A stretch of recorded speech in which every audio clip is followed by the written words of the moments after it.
Police అధికారులు నాకు చెప్పలేదు, నన్ను పిలవలేదు, నేను చెప్తే వెళ్ళిపోయేటోడిని. ఎందుకు చెప్తారు నీకు? నువ్వు తీసిమార్కానువా? నువ్వు మామూలు పౌరుడివి. నువ్వు మీరు చూశారు, ఏ పోలీస్ ఆఫీసర్ కూడా నన్ను సంప్రదించలేదు, చేతులోకి చెప్పారని చెప్పారు. ఆయన కాన్వాయ్ దగ్గర ఎవరైనా పోలీస్ ఆఫీసర్ మీకు కనిపించినారా? ఎంతో దూరంగా ఉన్నారు, 2 మీటర్లు 3 మీటర్లు దూరం ఉన్నారు. ఆ వెహికల్ దగ్గర ఎవరైనా కనిపించారా? చాలా మీడియాలో చాలా క్లిప్స్ వచ్చినాయి. ఆయన అక్కడ ఏం జరిగిందో అనే విషయాన్ని పక్కకు పెడితే ఆయన ఒక బాధ్యత గల పౌరుడిగా ప్రవర్తించలేదు అనే విషయాన్ని చెప్పగలుగుతాను. ఎందుకంటే ప్రాథమిక హక్కులు ఎంతైతే కఠినంగా మనం అమలు పరచాలని కోరుకుంటామో ఆయన యొక్క విధులు కూడా ఉంటాయి. ఒక మనిషి బాధ్యతలు, విధులు ఉంటాయి. లేమ్యాన్, చదువురాని వాడు, ఈ సమాజంలో ఎటువంటి ప్రాతినిధ్యం లేనివాడు, నాకు ఈ చట్టాల గురించి తెలియదు అంటే నడుస్తుంది. కానీ నువ్వు సెలబ్రిటీగా ఉండి, నువ్వు కొన్ని వ్యవస్థలను శాసించే పరిస్థితిలో ఉండి, నువ్వు తిరగబడే పరిస్థితిలో ఉండి నాకు చట్టం తెలియదు, నేను వెళ్తా, నేను ఉంటా అంటే ఇట్ ఈస్ నాట్ కరెక్ట్. చెప్పేది ఒకటి, చేసేది ఒకటి. మీరు మీ తోలు మంచిగా ఉంచుకోకపోతే, తోలు పలగొడతాం. ఒక శాఖ మీద మీరు పేరు చెప్పకపోవచ్చు, ఇంకోటి చెప్పకపోవచ్చు, పని చేయలేదంటారు. అక్కడ పోలీసు వారి డ్యూటీ కాదు అది. కానీ ఆ పడిపోయిన ఆ బాడీలకు రెస్పిరేషన్ ఎట్లా ఇస్తున్నారు చూశారు కదా, మూతలకు మూతి పెట్టి. పోలీసు వాళ్ళ పని అండి అది.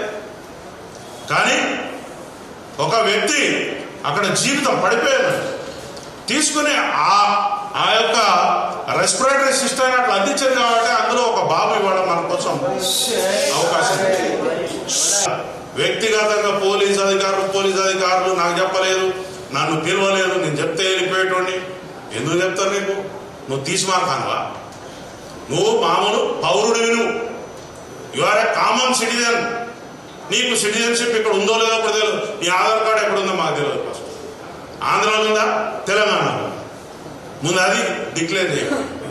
అంతేగాని కోర్టు ఏం చెప్పింది? కోర్టు విషయాన్ని నేను మాట్లాడకూడదు. కానీ ఏం చెప్పింది? నీ కోర్టు కేసు తీసేసిందా? తీసేస్తే మరి మంచిగా హ్యాపీగా తెలియదు. తీసేసిందాక మాత్రం నువ్వు ముద్దాయి కదా. ముద్దాయి ఏం చేయాలి? నీకు రెగ్యులర్ బెయిల్ కూడా కాదు, ఇంట్రీమ్ బెయిల్. నువ్వు దాన్ని చూసుకుని నాకు అంతా స్వేచ్ఛ వచ్చేసింది అనుకోవద్దు. You are under the clutches of law. చట్టాన్ని నువ్వు ఖచ్చితంగా పాటించవలసినదే. చట్టాన్ని పాటించకపోతే జైలు ఊసల వెనుక ఉండాల్సిందే. అది చట్టం. మీరేమన్నా మాకు చుట్టమా? మీరేమన్నా మాకు శత్రువా? మీరేమన్నా మాకు లేకపోతే పాలోడా, పగోడా? ఏమున్నది మీతో? కాబట్టి మీ అనుభవం, మీకు 22 సంవత్సరాల అనుభవం ఉంది, 37 అనుభవం ఉంది, మాకు అవసరం లేదు. కానీ మీరు చట్టాన్ని మాత్రం ఖచ్చితంగా గౌరవించాల్సిందే. మీది ఏం కేసు అండి? ఇట్లాంటి కేసులు ప్రతిరోజు పదుల సంఖ్యలో రిపోర్ట్ అయితే you are one of the accused. ఇట్లాంటి కేసులో నువ్వు ఒక నేరస్తుడివి మాత్రమే. మరి చట్టం గురించి రకరకాల ఇలిస్ట్రేషన్స్ ఇస్తా ఉన్నారు. ఏదున్నా కూడా పేపర్ మీద ఏదైతే ఉన్నదో గదే. పేపర్ మీద లేని దాని గురించి మనం పట్టించుకోవాల్సిన అవసరం లేదు. నిన్న